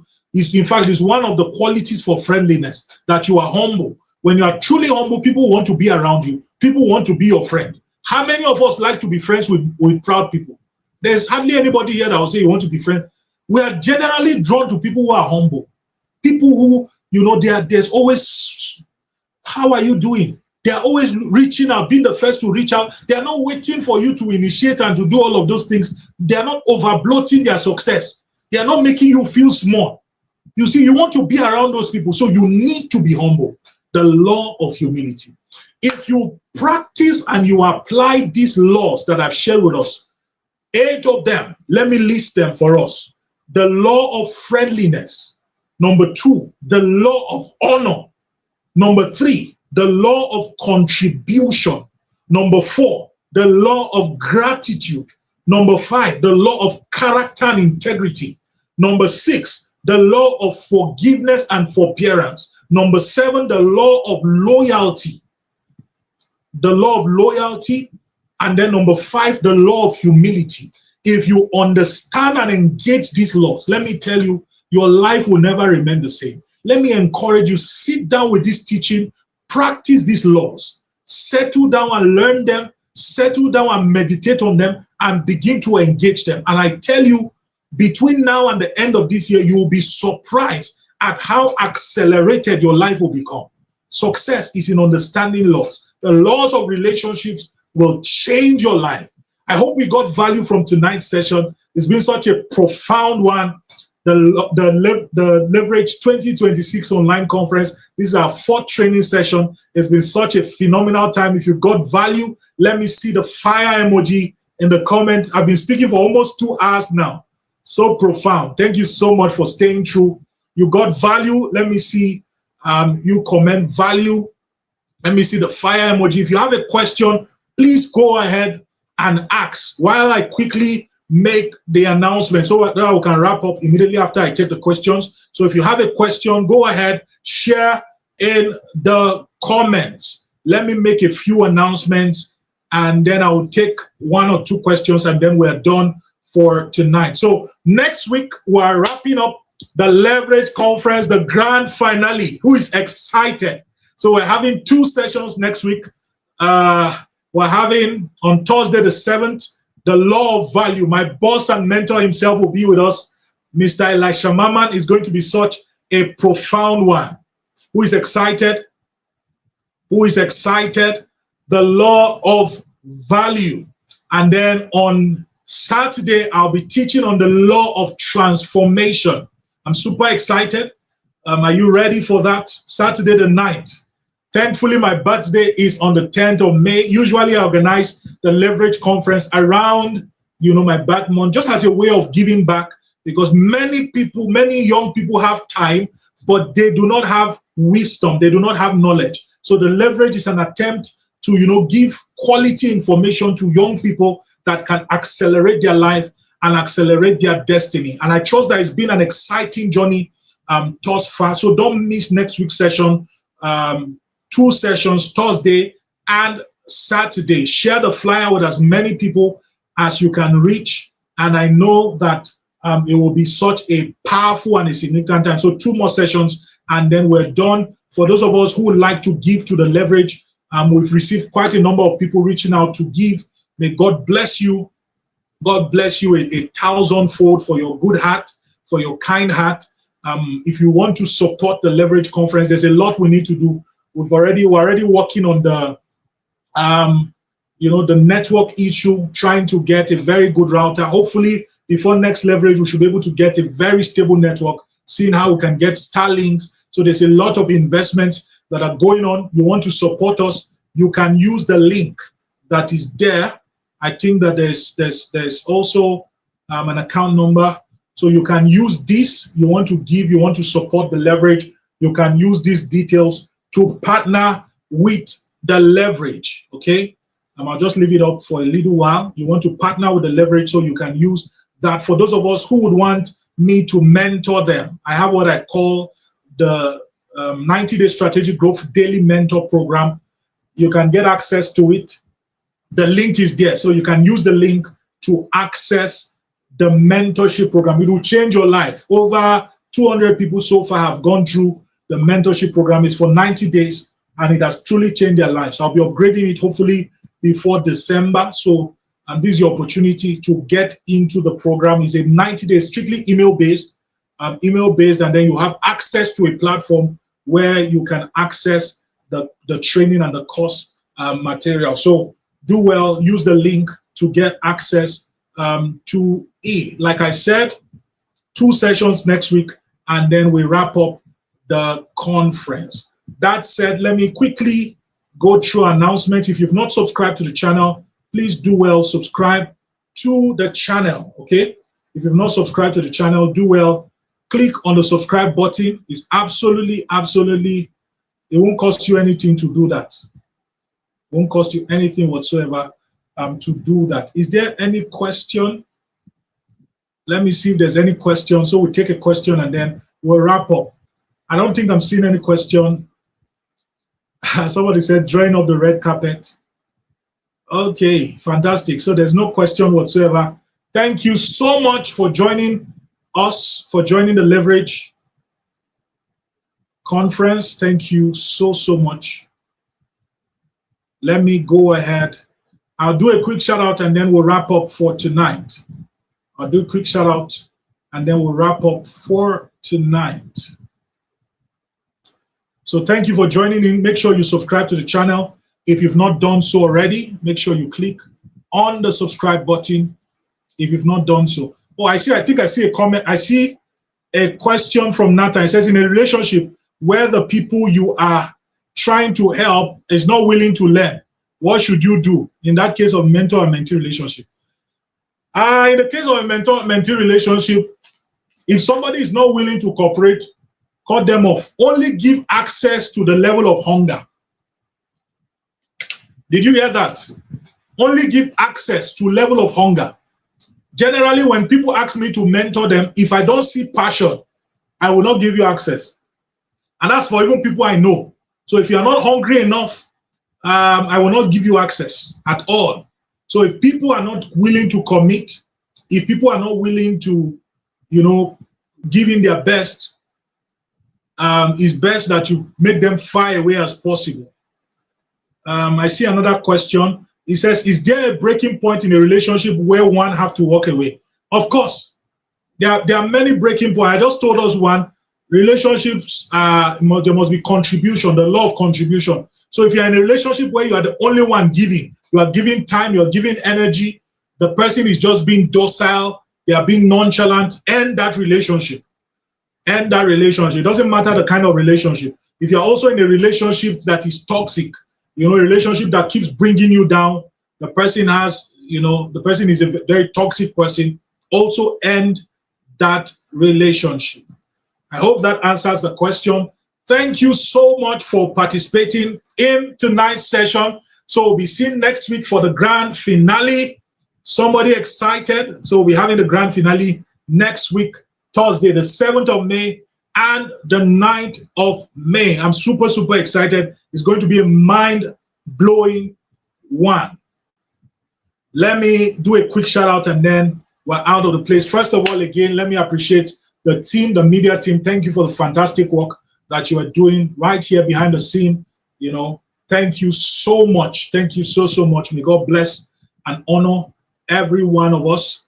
Let me thank every one of us for showing up. Let me thank everyone who has supported us. You've shared the flyer on your WhatsApp status. You've invited somebody. You know, you've reshared from my status. Thank you. Thank you. We do not take it lightly at all. May God bless you. We hope that you do more so that we can reach more people. Thank you so, so much. Let me encourage, if you've not subscribed to the channel, make sure you do so. Please subscribe to the channel. The goal is for us to get to at least 1,000 subscribers before the end of the conference. That's one of my to get to 1,000 subscribers. It's going to help us, you know, more people to get to see the videos when we share them. Also do well, share the video with as many people as possible. When the quotes come out, share them with people and God will bless you as you do so. Thank you so, so much once again. Again, we thank God for the privilege to do what we do. I'm sure that the conference has been a blessing to us. I'll do a quick shout out now and then we'll wrap up for tonight. So I see Winnie, God bless you. Binta, thank you so much. Thank you. I see you. I see Bawa Daniel. Thank you so much. Musa Martins, thank you so much. Nathan Yakubu, God bless you. I see Ovren. Did I get it well? Gabriel, thank you. God bless you. Sharon, thank you. Nice to see you. Grace, God bless you. Akin, God bless you.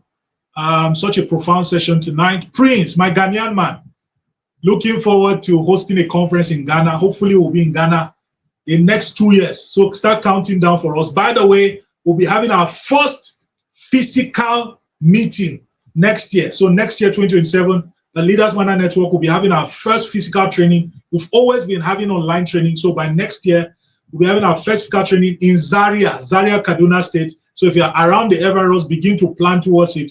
It's tagged Upgrade Zaria, right? So we'll be having it most likely on campus. So prepare, plan to be in attendance for that. So thank you for joining in. Ogene, God bless you. Peace. God bless you. Lydia, thank you so much. If I didn't mention your name, thank you, thank you, thank you. Do have a lovely, lovely night rest, and God bless you.